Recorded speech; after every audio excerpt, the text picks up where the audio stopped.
Halo semuanya, Assalamualaikum. Kembali lagi di Iya Podcast.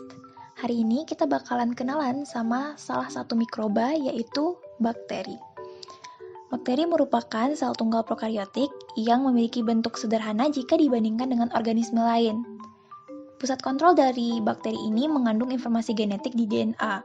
Beberapa bakteri ada juga yang memiliki extracellular materi genetik yang disebut dengan plasmid. Plasmid ini mengandung gen yang memberikan kelebihan pada bakteri tersebut. Misalnya, gen tertentu yang membuat bakteri tersebut tahan pada jenis antibiotik. Bakteri dapat ditemukan di seluruh habitat yang ada di bumi, mulai dari tanah, batuan, lautan, bahkan di salju Antartik sekalipun. Beberapa juga hidup di dalam atau pada organisme lain seperti tumbuhan dan hewan, termasuk juga manusia. Diperkirakan jumlah sel bakteri dalam tubuh manusia ini 10 kali lebih banyak daripada sel manusia itu sendiri. Nah, sel bakteri paling banyak ditemukan di sistem pencernaan manusia. Beberapa bakteri juga hidup di tanah atau tanaman mati yang mana berperan dalam siklus nutrien. Ada tipe-tipe bakteri yang dapat menyebabkan kerusakan pangan dan gagal panen. Ada juga bakteri yang merupakan parasit atau patogen penyebab penyakit tanaman dan hewan.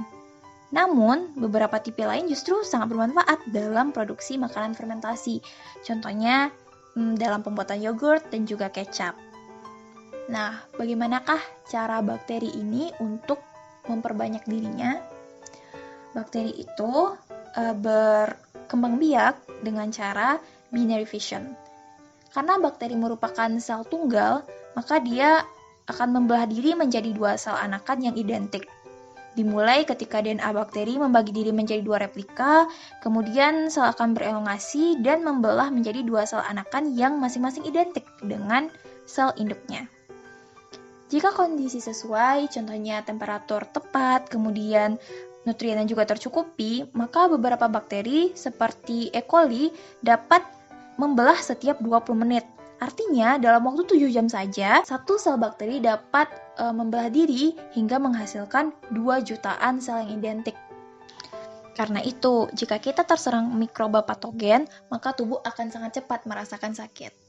Oke, sekian dulu buat hari ini. Makasih buat kalian udah dengerin dari awal sampai akhir. As always, never stop learning. Let's learn and grow together at least one step forward and let's make our journey here. Goodbye my friends. Assalamualaikum.